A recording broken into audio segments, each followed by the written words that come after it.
किसान साथियों राम राम। आशा और उम्मीद करता हूं कि आप सब ठीक ठाक होंगे।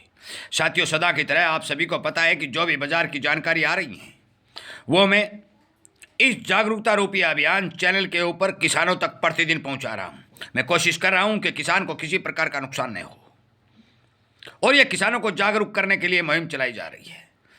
आज मैं चर्चा करने जा रहा हूं सरसों के अंदर कितनी बढ़ोतरी हुई, सोयाबीन के भाव के अंदर कितनी बढ़ोतरी हुई, और सरसों और सोयाबीन की खली का निर्यात विदेशों में अक्टूबर महीने में कितना गया।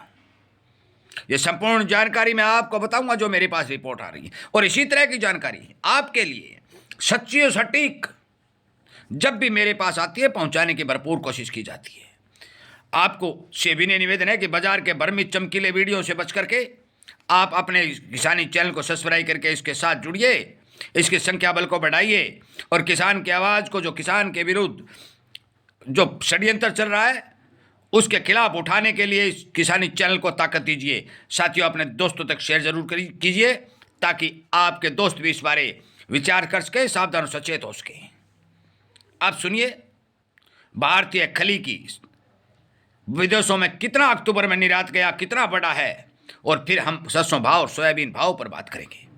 मैं बता रहा हूँ पिछले साल के मुकाबले हमारे देश से सरसों, सोयाबीन और मूंगफली खली का निर्यात 21% बढ़ा है। अकेले अक्टूबर महीने की बात करने जा रहा हूँ। अक्टूबर महीने में लगभग 3,75,000 टन माल जो खली के रूप में हमारे देश से बाहर गया है। अब इसमें सोयाबीन की खली कितनी गई है, सुनने वाली बात है।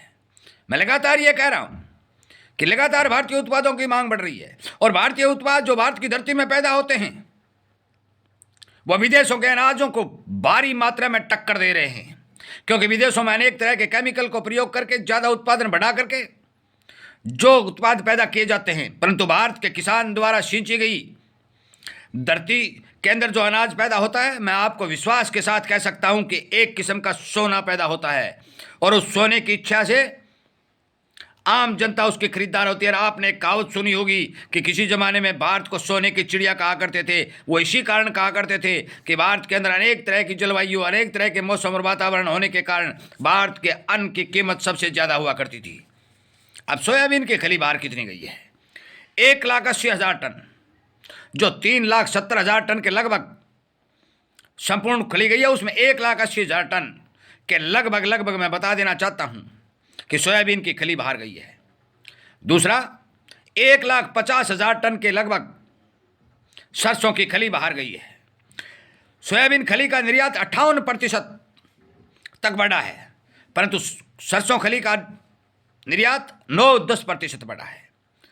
अरंडी की खल थोड़ी कम गई है, मैं तिलहन खलियों की बात कर रहा हूँ, परंतु मूंगफली की खली ने रिकॉर्ड तोड़ करके 147% की वृद्धि के साथ 19,300 टन बाहर जाने का काम किया है। साथियों, एक एक बात बताई जा रही है, समझाया जा रहा है। मैं शुरू से कह रहा हूं कि भारतीय खली की डिमांड भारी भरकम विदेशों में निकलती आ रही है, परंतु किसान को भाव नहीं मिल रहे। वो भाव नहीं मिलने का कारण सरकार की नीतियां हैं, परंतु सरकार ने अब किया क्या है, सुनिए। ये निर्यात क्यों गया है?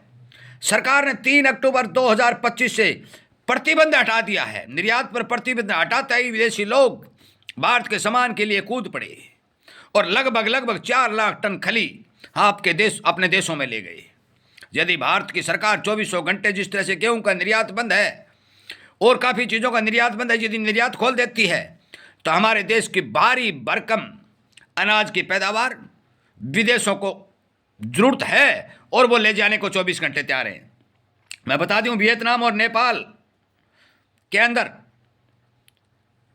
निर्यात चालू हो चुका है, और ये एक सबसे पहले, मैं बहुत समय पहले ये बात बता चुका हूँ भी, जो चीन है उसने 6-7 कंपनियों को सरसों की खली का एक्सपोर्ट के लाइसेंस दिए हैं। अब भी चीन के भारी भरकम मांग सरसों खली के बारे में निकलती दिखाई दे रही है, आ रही है, और वो खरीदार भी है। अब सुनिए सरसों के बारे में मैं बता देना चाहता हूँ कि सरसों आज कोटा में 8,025 रुपये, और सोयाबीन 5,125 रुपये GST समेत एजेंसियों के बोले गए हैं। 5,125-50 के भाव सोयाबीन के, और 8,025 रुपये के भाव कोटा सारा सिस्टम करके आज जो मेरे पास रिपोर्ट आई है बोले गए। अनेक मंडियों के भाव मैंने कल भी बताए थे, लगातार बताता रहता हूँ, टॉप भाव में बता रहा हूँ कि जिसका साफ और सीधा संकेत है कि सरसों के अंदर आज भी 25 और 50 रुपए की तेजी है। ये बात मैं बता चुका हूं कि देश के अंदर सरसों का स्टॉक घटता जा रहा है, परंतु सोयाबीन भी पीछे रहने वाला नहीं है, क्योंकि सोयाबीन की फसल भारी मात्रा में कमजोर है। अमेरिका ने अपने हाथ खड़े कर दिए हैं मसालों से, तो ये आपका टैरिफ हटा दिया है। ग्वार पर पहले टैरिफ था ही नहीं। बाकी 2-4 चीज़ों पर मुझे संभावना दिखाई दे रही है कि जल्द ही अमेरिका अपने हाथ पीछे खींच लेगा, क्योंकि भारतीय किसान जो पैदा करते हैं वो सोना पैदा करते हैं। उसके लिए आम जनता लाइनों में खड़ी होकर सामान खरीदने को तैयार है। साथियों, यदि हमारी सरकारों की मंशा सही है होती, यदि हमारे पक्ष में, किसान के पक्ष में नीतियां बनाई जाती और सही किसान हित में काम करके आगे बढ़ाया जाता, तो आज मैं बता देना चाहता हूं कि भारतीय किसान के लिए जो मोदी जी ने नारा दिया था कि आय दुगनी कर देंगे, वो दुगनी हो जाती। परंतु इन्होंने अपनी नीतियों में बदलाव नहीं किया, निर्यात को रोके रखा, बाहर से सामान मंगवाया, विदेशों के अंदर ढेर कर दिया। चने के भाव को दबाने के लिए पीली मटर मंगा ली गई, सरसों के भाव को दबाने के लिए कनेला तेल मंगा लिया गया, नरमा के भाव को दबाने के लिए ड्यूटी फ्री रुई मंगा ली गई, और सोयाबीन के भाव को दबाने के लिए भारी मात्रा में सोया और पाम तेल मंगा लिया गया। मैं बता देना चाहता हूं कि ब्राज़ील, यूएस, कनाडा जैसे देश जो लगातार भारत को इन जिनसों की सप्लाई करते हैं, उनके अंदर बड़े बड़े एक्सपोर्टर शामिल हैं। एक्सपोर्टरों सरकार कितनी राहत दी कि 50 करोड़ रुपए तक का 100% गारंटी पर ऋण मुहैया कराने का भी कानून बना दिया। यदि इसी तरह की नीतियां सरकार बनाती रही तो मान के चलो कि किसान के अच्छे दिन आने बहुत दूर हैं। परंतु ये सरकार ने नीतियां बनाई, आपने आवाज़ उठाई, सोशल मीडिया के ऊपर अपनी ताकत को बढ़ाया और किसान के पक्ष में नीतियां बनाई गई, तो आज भारतीय अनाज की इतनी भारी भरकम मांग विदेशों में निकल के आ रही है कि वो एक एक दाने के लिए मोहताज हैं। नरमा भी वो चाहते हैं कि हमें ओरिजिनल नरमा चाहिए, जैविक नरमा चाहिए। धान, गेहूं, बाजरा, अनेक चीज़ों की विदेशों के अंदर जो मेरे पास रिपोर्ट निकल के आई है, मैं आपको सच्चाई बता रहा हूं कि भारत की धरती पर पैदा होने वाले अनाज की आज विदेशों में भारी भरकम मांग दिखाई दे रही है।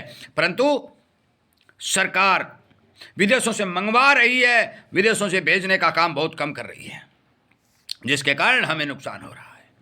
मेरे वीडियो को ज़्यादा से ज़्यादा शेयर कर दें, और यदि इसी तरह की जानकारी आप चाहते हैं ना आपको मिलती रहें, इस आवाज़ को बुलंद करते रहें, तो मैं पहले कह चुका हूं कि इस चैनल को सब्सक्राइब करें, ताकत दें और किसान के हित में 4 कदम आगे बढ़ने का काम करें।